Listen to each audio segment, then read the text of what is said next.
Hola mis queridos amigos, mis queridos hermanos, un saludo muy cordial. Hoy quiero comenzar a leer para ustedes de este libro por Roberto Coleman, El plan maestro de la evangelización. Este libro es un libro clásico, fue escrito en los años 60, pero todavía tiene un mensaje muy importante para el día de hoy, para la iglesia y cómo debe ser la evangelización de la iglesia hoy día, de acuerdo del plan maestro de Dios que se encuentra en las Escrituras. Hoy voy a comenzar leyendo el prefacio y después en otros días vamos a leer el resto del libro. Bueno, el plan maestro de la evangelización por Robert Coleman. Prefacio. El maestro y su plan. Yo soy el camino. Juan 14, 6. El problema con los métodos evangelísticos. Objetivo y relevancia. Estos son los asuntos cruciales de nuestra obra. Ambos están relacionados, y la medida en que son hechos compatibles determinará en gran escala lo significativo de toda nuestra actividad. Simplemente por ser personas ocupadas en la obra o talentosas, no significa necesariamente que estamos cumpliendo con nuestra tarea.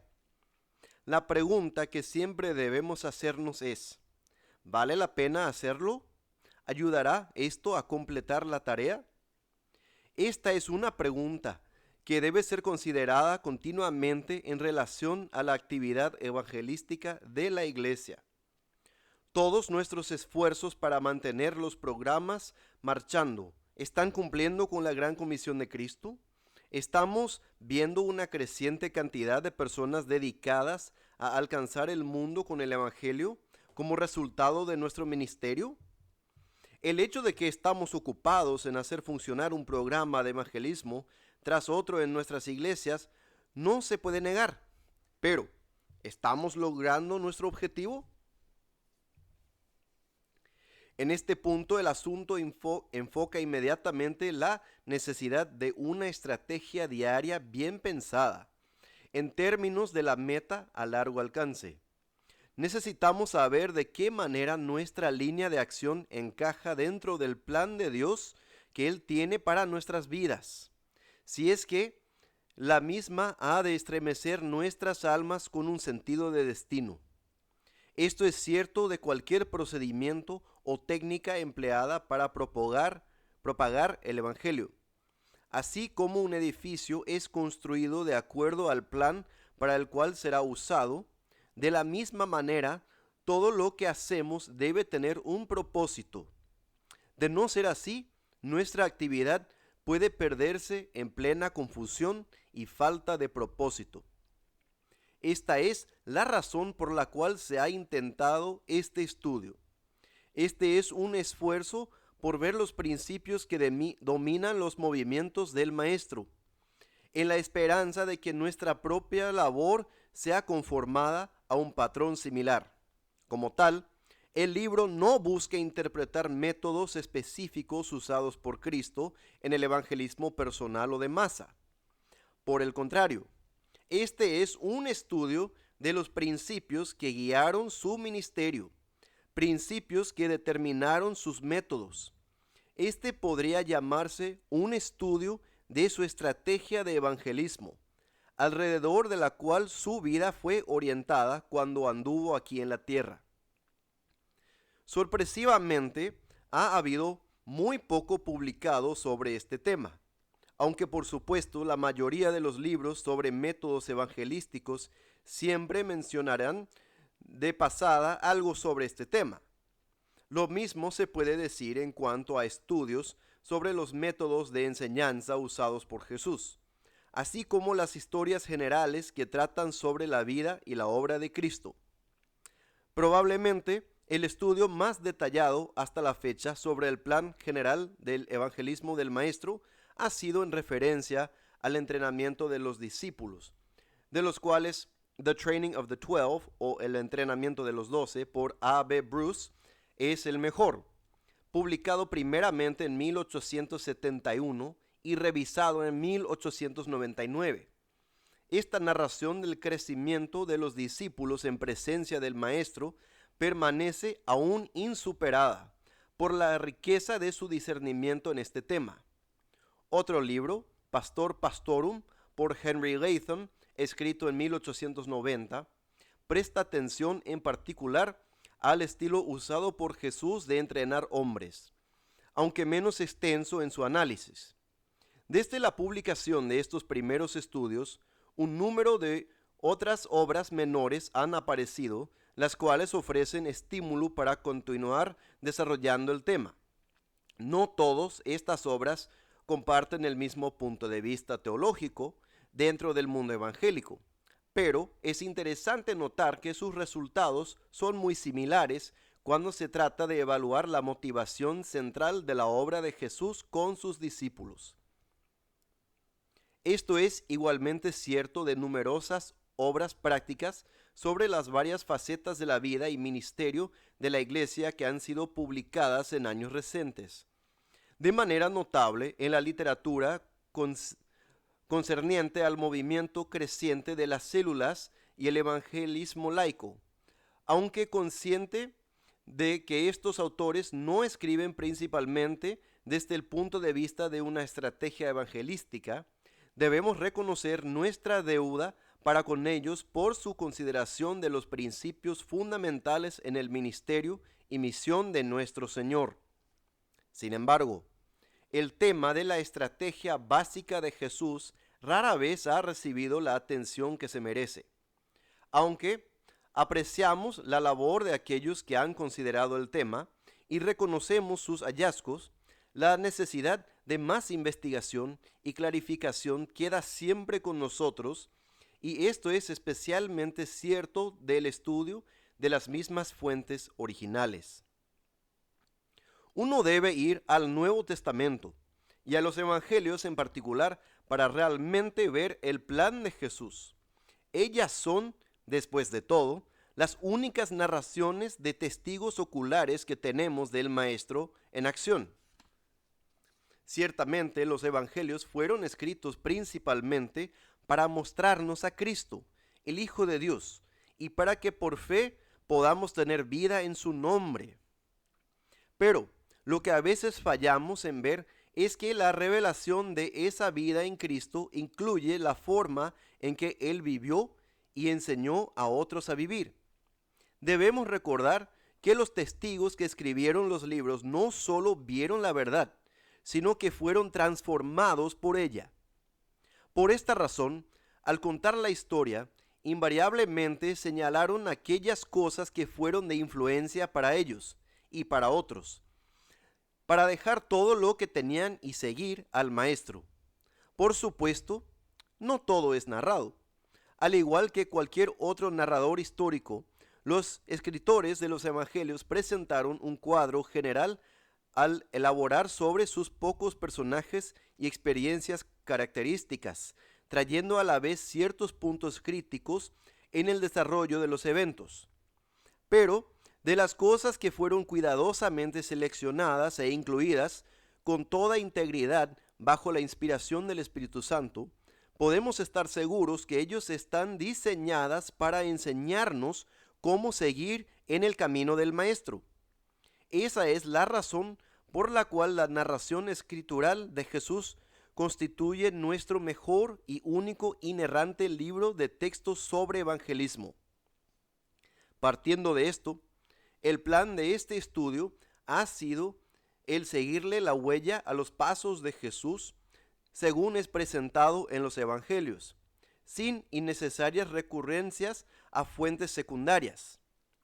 En la prosecución de esta meta, la narración inspirada de su vida y obra ha sido examinada muchas veces y desde muchos ángulos, tratando de descubrir una razón motivadora para la forma en que llevó a cabo su misión. Sus tácticas han sido analizadas desde el punto de vista de su ministerio en general, esperando poder ver mediante esto el significado de su método con las personas. Debo admitir que la tarea no ha sido fácil. y yo soy el primero en reconocer que hay aún mucho más que aprender.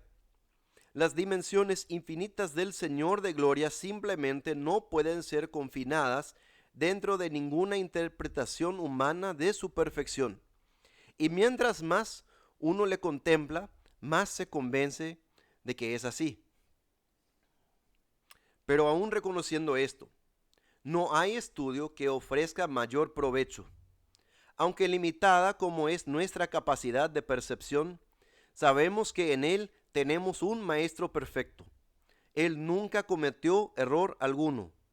Aunque participó de nuestra vida y fue tentado en todo tal como nosotros lo somos, Él no estuvo atado por las limitaciones de la carne, limitaciones que aceptó por amor a nosotros. Aun cuando escogió no ejercitar su divina omnisciencia, su meta era clara. Él siempre supo lo que era correcto, y como el hombre perfecto, vivió como Dios viviría entre los humanos. Los días de su carne no fueron nada más que la revelación del plan de Dios desde el principio, en tiempo y en espacio. Siempre estuvo en su mente. Él tenía la intención de tomar y salvar de este mundo a un pueblo para sí mismo y edificar la iglesia de espíritu, la cual nunca perecería. Él tenía su vista en el día en que el reino vendría en gloria y poder. Este mundo era suyo por creación, pero él no buscó hacerlo su morada permanente. Sus mansiones estaban en el cielo. Él se iba para preparar un lugar para su pueblo, un lugar de fundamentos eternos en el cielo. Nadie estaba excluido de su maravilloso propósito. Su amor era universal. No erremos en este punto. Él era el Salvador del mundo, como dice en Juan 4:42. Dios quería que todos los hombres fueran salvos y que vinieran al conocimiento de la verdad. Para ese propósito, Cristo se dio a sí mismo para proveer salvación del pecado para todos los hombres. Al morir por uno, murió por todos. Contrario a nuestro pensamiento superficial, nunca hubo una distinción en su mente entre misiones foráneas y misiones domésticas. Para Jesús era la evangelización mundial. Su vida fue organizada de acuerdo a su objetivo. Todo lo que hizo y dijo fue de acuerdo al patrón general. Cada detalle tenía significado, porque contribuía al propósito básico de su vida, el cual era redimir al mundo para Dios. Esta era la visión motivadora que gobernaba su conducta. Sus pasos fueron ordenados por ella. Nótelo bien. Ni siquiera por un momento quitó Jesús la vista de su meta. Esa es la razón por la cual es tan importante observar la manera en que Jesús se condujo para alcanzar su objetivo. El Maestro reveló la estrategia de Dios para conquistar al mundo. Él tenía confianza en el futuro, precisamente porque vivía de acuerdo a ese plan en el presente. No hubo nada dejado al azar en cuanto a su vida, ningún esfuerzo mal gastado, ninguna palabra sin propósito. Él estaba en los negocios de Dios. Él vivió, murió y resucitó de acuerdo al programa establecido. Como un general tramando el curso de una batalla, así el Hijo de Dios trazó su plan con el propósito de ganar. No podía permitirse tomar ningún riesgo. Considerando cada alternativa y factor variable en la experiencia humana, él concebió un plan que no fracasaría. Es tremendamente revelador poder estudiarlo. Una seria reflexión a esta altura llevará al estudiante de la vida de Cristo a conclusiones profundas y quizá hasta dramáticas, aunque la comprensión será probablemente lenta y ardua. A decir verdad, a simple vista, puede hasta parecer que Jesús no tenía ningún plan. Otro tratamiento del tema podría descubrir algunas técnicas, pero fallar en ver el patrón general más allá de la superficie. Esta es una de las maravillas de su estrategia. Es tan silenciosa y nada presuntuosa, que pasa inadvertida para el lector apresurado. Pero cuando su método controlador es finalmente percibido por la mente abierta del discípulo, éste quedará sorprendido por su simplicidad y se preguntará cómo es que no lo pude ver antes. Mas, sin embargo, al reflexionar sobre su plan, la filosofía básica es tan diferente a la de la iglesia de hoy día que sus implicaciones son revolucionarias. Las páginas siguientes tienen la intención de clarificar 8 principios guías del plan del maestro. Sin embargo, debe decirse que estos pasos no deben entenderse como invariablemente deben estar solo en esta secuencia, como si el último no se hubiera iniciado hasta que los otros estuvieron dominados. A decir verdad, todos los principios estuvieron implicados en cada uno, y en cierto grado todos empezaron con el primero. El bosquejo tiene la sola intención de dar estructura a su método y señalar la lógica progresiva del plan. Podremos observar que a la medida que el ministerio de Jesucristo se desarrolla, los pasos se hacen más pronunciados y la secuencia más discernible. Gracias por escuchar conmigo el prefacio del libro El Plan Maestro de la Evangelización por Robert Coleman. En la próxima leemos la primera parte del capítulo 1. Gracias por su atención. Que Dios les bendiga.